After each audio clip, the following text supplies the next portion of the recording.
അമർ അക്ബർ അന്തോണിയുടെ ഒരു ഇൻ്റർവ്യൂവിനിടയ്ക്ക് നാദിർഷക്ക പറഞ്ഞ ഒരു ഡയലോഗുണ്ട്. പൃഥ്വിരാജിൻ്റെ അടുത്ത് പോയി കഥ പറയുമ്പോൾ പൃഥ്വിരാജ് പറയണു ഇത് എത്ര ദിവസത്തിനുള്ളിൽ ഷൂട്ട് തീർക്കാൻ പറ്റുമെന്ന് പറയുമ്പം ഇതൊരു 30 ദിവസം മതി, ഞാൻ ദേമാവലുമ്പത്തൊക്കെ ചെയ്യുന്നതാണ് എന്ന് പറഞ്ഞപ്പം പൃഥ്വിരാജിൻ്റെ ഒരു നോട്ടം ഉണ്ടായിരുന്നു പറയുന്നത്. അപ്പം ആ ഒരു ഡയറക്ഷൻ നാദിർഷക്ക പിന്നെ അമർ അക്ബർ അന്തോണി ഗംഭീരമായിട്ട് ചെയ്യുന്നു.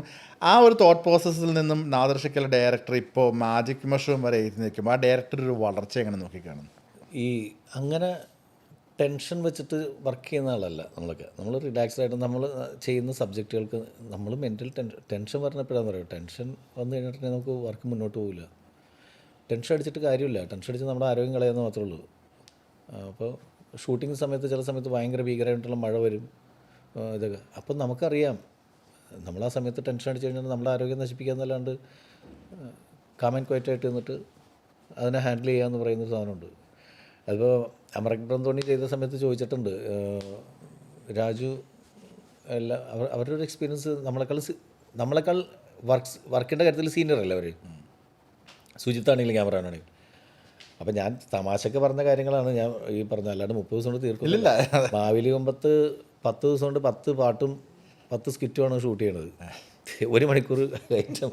അപ്പോൾ ഞാൻ വെറുതെ തമാശക്ക് ഞങ്ങൾ പറയേ 10 പാട്ടും 10 1 മണിക്കൂർ കണ്ടൻറ്റ് മാക്സിമം ഞങ്ങൾക്ക് 10 ദിവസം മതി. അപ്പോൾ ഇത് 2.5 മണിക്കൂർ കണ്ടിട്ട് പറഞ്ഞാൽ 30 ദിവസം തന്നെ ഇവർ കളിയാക്കിയതാണ്, അല്ലാണ്ട് സിനിമ ചെയ്യാൻ വേണ്ടി അവന്മാർ ഇങ്ങോട്ട് കളിയാക്കിയതാണ്. ഇക്കാക്ക അപ്പം ഞാൻ പറഞ്ഞു ഇങ്ങനെ ഈ മാവേലി മുമ്പത്തേക്ക് എത്ര ദിവസം ഉണ്ടോ ഷൂട്ട് ചെയ്തിരുന്നെന്ന് ചോദിച്ചപ്പോൾ ഞാൻ പറഞ്ഞു 10 ദിവസമാണ് ചോദിച്ചു. അത് എത്ര പാട്ടുണ്ടോ? ഞാൻ പറഞ്ഞു 10 പാട്ടും. 10 പാട്ടും 1 മണിക്കൂർ കണ്ടിട്ട് 10. അപ്പോൾ ഇത് നമുക്ക് 30 ദിവസം പോരെ ചോദിച്ചിട്ട് ഇങ്ങോട്ട് നമ്മൾ ട്രോൾ ചെയ്താണ്. നമ്മൾ പിന്നെ സോങ് എടുക്കാൻ ഹൈദരാബാദിൽ ചെന്നപ്പോൾ 5 ദിവസം കൊണ്ട് 2 സോങ് തീർത്ത്. ദിനേശ് മാസ്റ്ററാണ് കൊറിയോഗ്രാഫർ. അപ്പോൾ ഇക്ക ചോദിച്ചാണ് ഇത് കൊള്ളാല്ല, ഇനി 10-20 സീനും കൂടി ഉണ്ട്, അതുകൂടി എന്നാൽ മാസ്റ്റർ ഏൽപ്പിക്കാം. ആ ഇപ്പം ലാഭമായല്ലോ അതൊക്കെ, ലാഭമായില്ലോ. ഞാൻ ചോദിച്ചത് ഒരു ഡയറക്ടറുടെ ഒരു വളർച്ച എങ്ങനെ നോക്കുകയാണെന്നുള്ളതാണ്. ഇത്രയും സിനിമകളാകുന്നു, അങ്ങനെ വളർന്നു എന്നുള്ളൊരു തോന്നലൊന്നുമില്ല, ഒരു വളർച്ചയില്ല. ആദ്യത്തെ അമർ അക്ബർ അന്തോണി എന്ന് പറയുന്ന സിനിമ ചെയ്ത് അതേ പേടിയും അതേ ടെൻഷനും ഇവർക്കറിയാവുന്നതാണ്. ഫസ്റ്റ് പടം ചെയ്യുമ്പോഴാണ് ഞാൻ ഈ പടം ചെയ്തിരിക്കുന്നത്. ഇപ്പോഴും അങ്ങനെ വലിയ വളർച്ചയൊന്നും ഉണ്ടായിട്ടൊന്നും എനിക്ക് തോന്നിയിട്ടില്ല മാനസികമായിട്ട്. ഞാൻ അല്ല, അത് എനിക്ക് ഭയങ്കര നല്ലതാണ്. ഇപ്പം നമ്മൾ സ്റ്റേജ് ഷോയ്ക്ക് കയറുകയാണെങ്കിലും നമ്മൾ സ്ഥിരം ചെയ്യണല്ലേ എന്നുള്ള ഒരു ആറ്റിറ്റ്യൂഡ് ഒരിക്കലും കണ്ടിട്ടില്ല. ആദ്യമായിട്ട് സ്റ്റേജിൽ കയറണ പോലെ ആ ടെൻഷനിലേക്ക് അവിടെ അന്നേരം വയറുവേനെടുക്കും. എനിക്കും അങ്ങനെ കേട്ടാ, അത് സത്യമാണ്. അതായത് ഫസ്റ്റ് പാട്ട് പാടാൻ കയറുന്നതിന് മുമ്പ് ഇപ്പോഴും ഉണ്ട് കൈക്കൊരു വിറവലും എത്ര സ്റ്റേജ് 10,000 സ്റ്റേജ് കവർ ചെയ്താണ് നമ്മൾ. പക്ഷെ ഇപ്പോഴും ആദ്യത്തെ പാട്ട് പാടാൻ കയറുമ്പോൾ അപ്പോൾ ചിത്ര ചേച്ചിയും ഞാനും കൂടി വന്നപ്പോൾ UK വിനീത് ശ്രീനിവാസനും ഞാനും ചിത്ര ചേച്ചി കൂടി പോയിരുന്നു. അപ്പോൾ ആ സമയത്ത് ചേച്ചി പറഞ്ഞ് എന്ത് പറ്റിയെന്ന് വെച്ച്. അപ്പോൾ ഞാനിങ്ങനെ ഇങ്ങനെ പ്രയർ കാര്യങ്ങളൊക്കെ ആയിട്ട് ഇങ്ങനെ നിൽക്കുക. ചേച്ചി എന്ത് ടെൻഷൻ ഉണ്ടായി? ഞാൻ പറഞ്ഞു ഇപ്പോഴും ഉണ്ട് ചേച്ചി, കൈകാലം പറയില്ല ഫസ്റ്റ് പാട്ട് പാടാൻ കയറുമ്പോൾ. ചേച്ചി പറഞ്ഞു അത് നല്ലതാണ്. ഞാൻ പറയേ, ചേച്ചി പറഞ്ഞ് നല്ലതാണ് നാദിർഷ, ആ ഒരു പേടിയാണ് നമ്മൾ നിലനിർത്തുന്നത്. അതെന്ന് നഷ്ടപ്പെടുന്നു അന്ന് നമ്മൾ കലാകാരൻ നമ്മുടെ ശരീരത്തിൽ നിന്ന് പോകുന്നു. കറക്റ്റ്, അത് ആ പേടിയുണ്ട് ഇപ്പോഴും സിനിമ ഈ എല്ലാ ജോലി ചെയ്യുമ്പോഴും പേടിയുണ്ട്. ഏത് ജോലിയിലും ഞാൻ പെർഫെക്റ്റ് ആണെന്നുള്ള തോന്നൽ എനിക്കില്ല. മ്യൂസിക് ചെയ്യുമ്പോഴും പാടുമ്പോഴും ഇത് ചെയ്യുമ്പോഴും ഇപ്പോഴും പഠിച്ചുകൊണ്ടിരിക്കുക എന്നുള്ളത് തോന്നണം. ഉണ്ട്. നമ്മൾ ഒന്നും എത്തിയിട്ടില്ലല്ലോ. നമ്മളിപ്പോൾ ടെക്നിക്കലായിട്ട് ഇപ്പോൾ നമ്മൾ സംസാരിച്ചുകൊണ്ടിരിക്കുമ്പോൾ ഈ മൈക്ക് കണ്ട സമയത്ത് ഞാനിങ്ങനെ ആലോചിച്ചു ഇതെന്തൊക്കെയാണ് കൊണ്ടുവന്ന് വെച്ചേക്കുന്ന സാധനങ്ങൾ. ഇത് നമ്മളെല്ലാ ഒന്നുമില്ല. മറ്റത് ഇവിടെ വെച്ചാൽ ഇൻ്റർവ്യൂ, ഇതിങ്ങനെ വെച്ചാൽ പോഡ്കാസ്റ്റ്, കമ്പേ കുത്തിയ പോഡ്കാസ്റ്റ്, ചങ്കത്ത് വെച്ച ഇൻ്റർവ്യൂ, അത്രേ ഉള്ളൂ സാറോ. ഇതും മറക്കില്ലെന്ന് പറഞ്ഞില്ല, ഇതിൽ കൊണ്ടുവന്ന് മറ്റത് ഒട്ടിച്ച് വെച്ചേക്കാണ്. കളഞ്ഞ് സസ്പെൻസ് കളഞ്ഞ്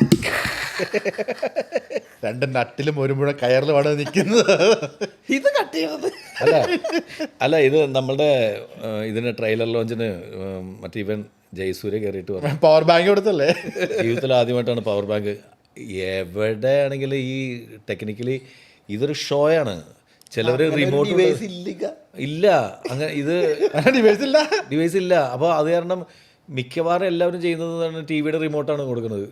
ഈ സ്ക്രീനിലേക്ക് LED വാളിലേക്ക് TV-യുടെ റിമോട്ട് വെച്ചിട്ട് എന്ത് കാണിക്കുന്നത്? ലാപ്പിൽ പ്രസ് ചെയ്യും. ഈ ലാപ്പിൽ പ്രസ് ചെയ്യുന്നത് ലാപ്പ് ഓഫാക്കി വെച്ചിട്ടാണ് ഈ ചെയ്യുന്നത്. അതിലൊന്നും കാര്യമില്ല, അതൊരു ഷോ ഓഫ്, അതൊരു ചടങ്ങാണ്, അത്രേ ഉള്ളൂ.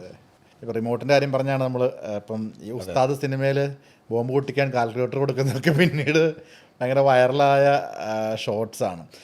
ഈ വിഷ്ണു ഈ കഥ വിഷ്ണുവാണ് നാദർശികയിലേക്ക് എത്തിക്കുന്നതെന്ന് പറഞ്ഞിട്ടുണ്ടായിരുന്നു. അപ്പം ഇങ്ങനൊരു സബ്ജക്റ്റ് വരുന്നു, ഒരുപാട് സബ്ജക്റ്റുകൾ വിഷ്ണു കേൾക്കുന്നുണ്ട്.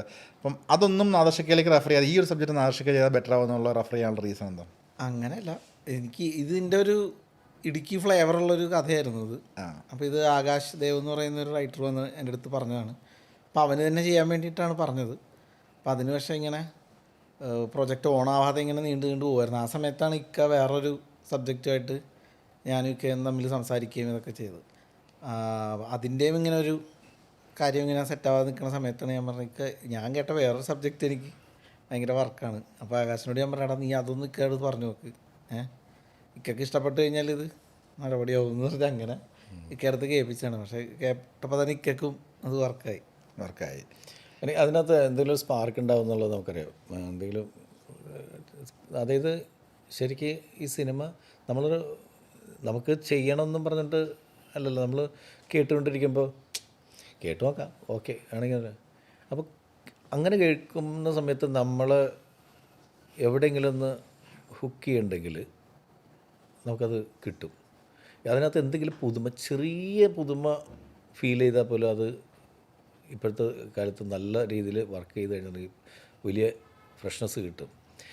പറഞ്ഞു പോകുന്ന റൂട്ടിൽ എന്തെങ്കിലുമൊക്കെ ഫ്രഷ്നെസ് ഉണ്ടെന്ന് തോന്നിയാലാണ് നമുക്കത് വർക്ക് ചെയ്യുന്നത്. അപ്പം അത് ഇതിനകത്തുണ്ട്. അങ്ങനെയാണ്. അതിൻ്റെ സ്ക്രിപ്റ്റൊക്കെ വായിക്കുകയാണ് ചെയ്തത്. വായിച്ചു കഴിഞ്ഞിട്ട് ഇക്ക രാത്രി തന്നെ എന്നെ തിരിച്ചു വിളിച്ചു. അന്ന് തന്നെ ഇത് നല്ല രസമുണ്ടല്ലോ അത് പറഞ്ഞു. അപ്പോൾ എനിക്ക് ചിലത് പറയുമ്പോൾ കൈ നോക്കും. ഇപ്പോൾ അവനന്ന് എൻ്റെ അടുത്ത് ആകാശദേവ് എന്ന് പറയുമ്പോൾ അവനാകെ വേറെ മെൻ്റൽ ടെൻഷനും കാര്യങ്ങൾ.